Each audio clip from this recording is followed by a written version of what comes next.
Bismillahirrahmanirrahim. Assalamualaikum warahmatullahi wabarakatuh.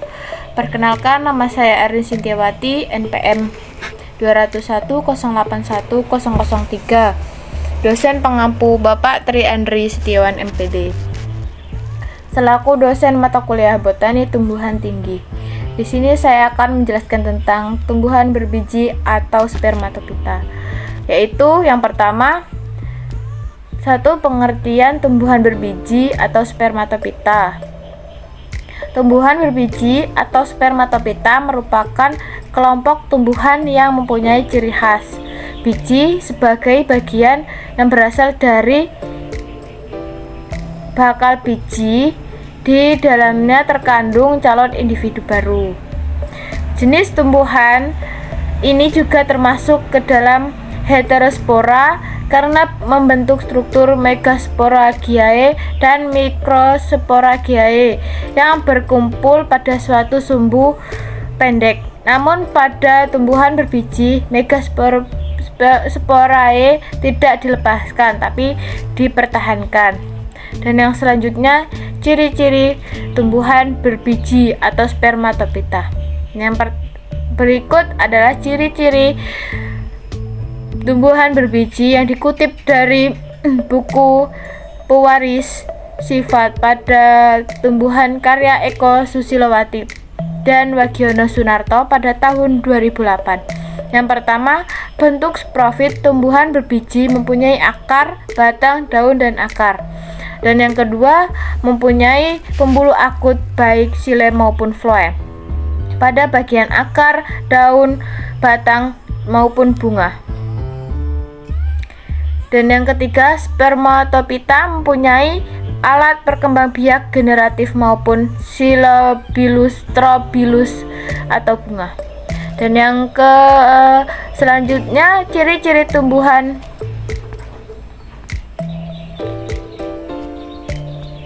yang selanjutnya, perbedaan gimnosperme dan angiosperme. Kita dilihat dari biji yang pertama. Biji pada tumbuhan gimnosperme terbuka sehingga dapat terlihat dari luar di antara-antara daun-daun buah. Sedangkan biji pada tumbuhan angiosperme tertutup oleh daun buah sehingga tidak dapat terlihat dari luar. Dan yang kedua, kita bisa bedakan dari pembuahan. Proses pembuahan pada tumbuhan gimnosperme berupa pembuahan tunggal, di mana hanya terjadi satu kali pembuahan antara ovum N dan sperma N. Pada pembuahan tunggal hanya terdapat satu sel sperma yang membuahi sel telur sehingga membentuk zigot. Proses pembuahan pada tumbuhan angiosperme berupa pembuahan ganda. Disebut pembuahan ganda karena terdapat dua inti sel sperma yang melebur. Pembuahan ganda berlangsung dua kali. Yang pertama adalah spermazoae 1 membuahi ovum hanya menghasilkan zigot 2N yang berkembang menjadi biji. Sedangkan yang kedua adalah spermatozoae yang kedua membuahi kandungan lembaga sekunder menghasilkan endospermae 3N yang akan menjadi daging buah. Dan yang selanjutnya kita bisa dilihat dari daun, bentuk daun, yaitu bentuk daun tumbuhan gimnosperme adalah kaku dan sempit. Pada tumbuhan pakis hijau contohnya yang bentuk daunnya menyerupai palem, daunnya jaring bersifat majemuk dan bentuk tulang daun yang tidak beragam. Bentuk daun tumbuhan angiosperme pipih dan lebar dengan tersusun tulang daun yang bervariasi. Bentuk tulang daun tumbuhan dikotil ada yang menyirip dan menjari, sedangkan bentuk tulang daun tumbuhan monokotil ada yang bersejajar dan melengkung. Dan selanjutnya kita bisa lihat dari ovarium. tumbuhan Gymnospermae tidak memiliki ovarium, sedangkan tumbuhan Angiospermae memiliki ovarium berupa bentuk putik. Dan yang selanjutnya dilihat dari alat reproduksi, yaitu alat reproduksi pada Gymnospermae adalah Trophilus. Trophilus adalah kumpulan sporofil yang membentuk struktur berupa kerucut pada ujung tunas fertile atau ujung cabang. Alat reproduksi pada Angiospermae adalah bunga yang terdiri dari putik sebagai alat kelamin betina dan benang sari sebagai alat kelamin jantan. Yang ketiga, beberapa contoh Gymnospermae. Contoh tumbuhan Gymnospermae yaitu ada 10.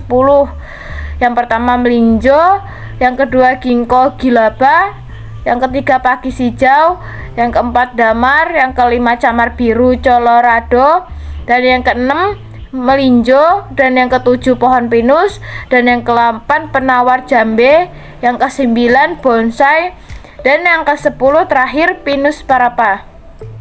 Dan di sini ada beberapa contoh Gymnospermae. Yang pertama ada melinjo, yang kedua gambar kedua ada cemara biru, yang ketiga ada gambar ginkgo biloba, dan yang keempat ada pohon pinus. Sekian presentasi saya. Jika ada kesalahan saya mohon maaf. Saya akhiri. Wassalamualaikum warahmatullahi wabarakatuh. Terima kasih.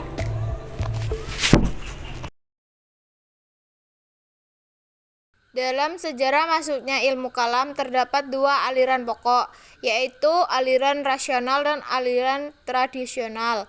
Aliran rasional dicetus oleh kaum Mu'tazilah dengan tokohnya Abu Zuhail Al-Azan, Mu'ammar bin Abad Al-Jaiz, Abu Usman bin Bahar, dan Al-Jubai.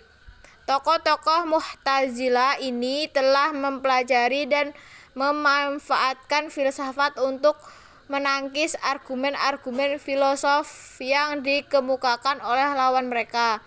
Menurut aliran Mu'tazilah, akal dapat mengetahui adanya Allah, kewajiban berterima kasih kepada Allah, perbedaan antara yang baik dan yang jahat, serta kewajiban manusia untuk melakukan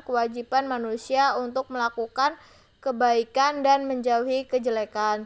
Dengan demikian, akal dan aliran ini menempati kedudukan paling tinggi.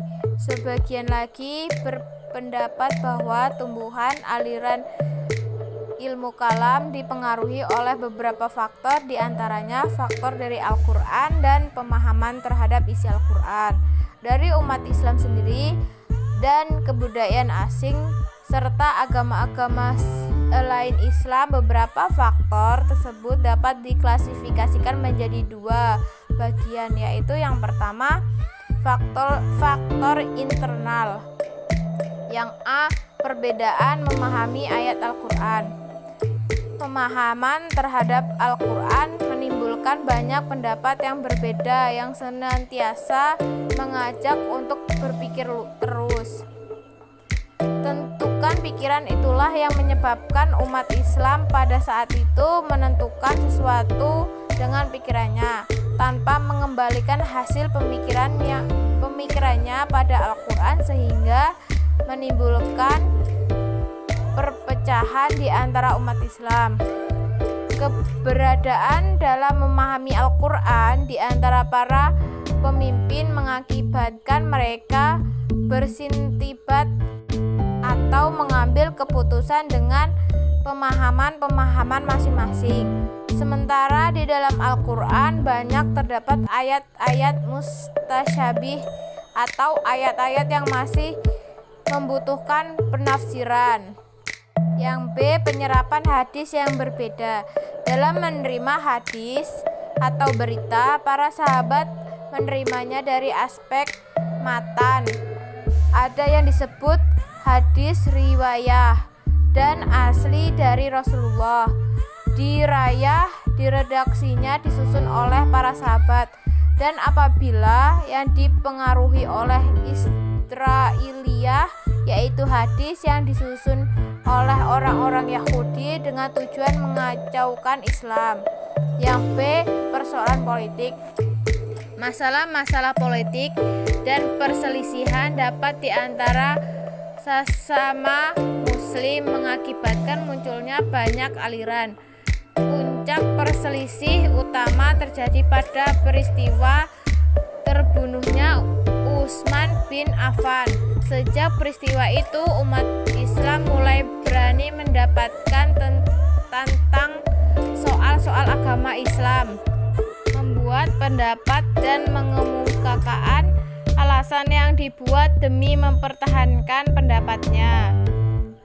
Yang D, adanya kepentingan kelompok dan golongan. Kepentingan kelompok atau golongan pada umumnya mendominasi sebab timbulnya suatu aliran. Khawarij dan Syiah merupakan dua aliran yang memiliki kepentingan dalam kelompok masing-masing. Dua aliran tersebut sama-sama memiliki pedoman tersendiri yang berasal dari Al-Quran dan hadis. Yang E, ingkar terhadap ajaran agama. Banyaknya orang yang mengingkari ajaran agama, padahal Al-Quran membantah pendirian orang-orang musyrik yang mengingkari agama. Yang selanjutnya yang F, adanya pemahaman yang berbeda.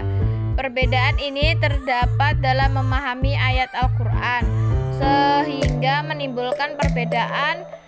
Contohnya beberapa ayat dalam Al-Quran yang mengharuskan kaum muslim mengembangkan agama dan pembelaannya.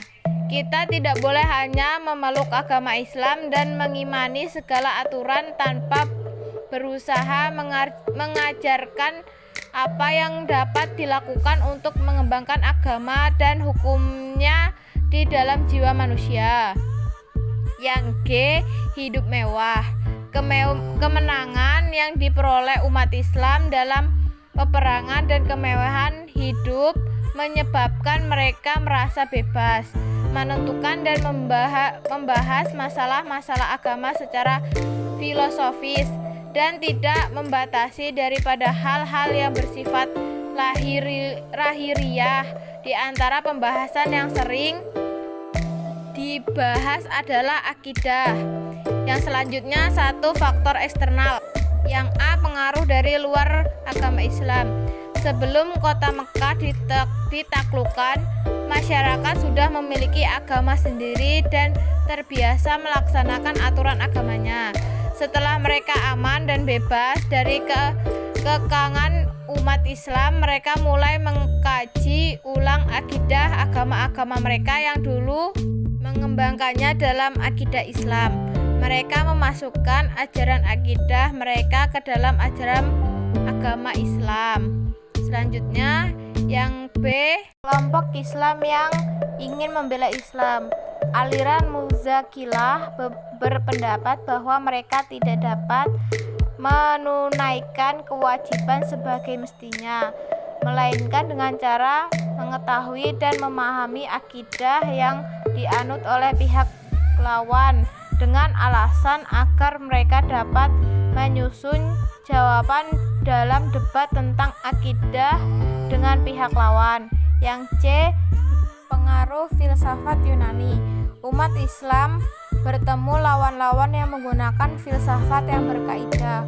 Untuk menghadapi mereka, umat Islam pun mengajari filsafat, yakni filsafat Yunani. Mereka memasukkan filsafat hal-hal yang dianggap dapat menjadi alat pertahanan akidah ke dalam ilmu tauhid. Oleh karena itu, akibat kitab-kitab yang berkembang sekarang ada yang membahas tentang jagoan Arab, tawalud, beranak pinak, padahal semua itu inti dari filsafat Yunani. Dengan demikian, ilmu tauhid terus berkembang dan bertambah luas pembahasannya serta bermacam-macam dimensinya. Sekian dari presentasi saya. Bila ada saya kesalahan, saya mohon maaf. Saya akhiri. Wassalamualaikum warahmatullahi wabarakatuh.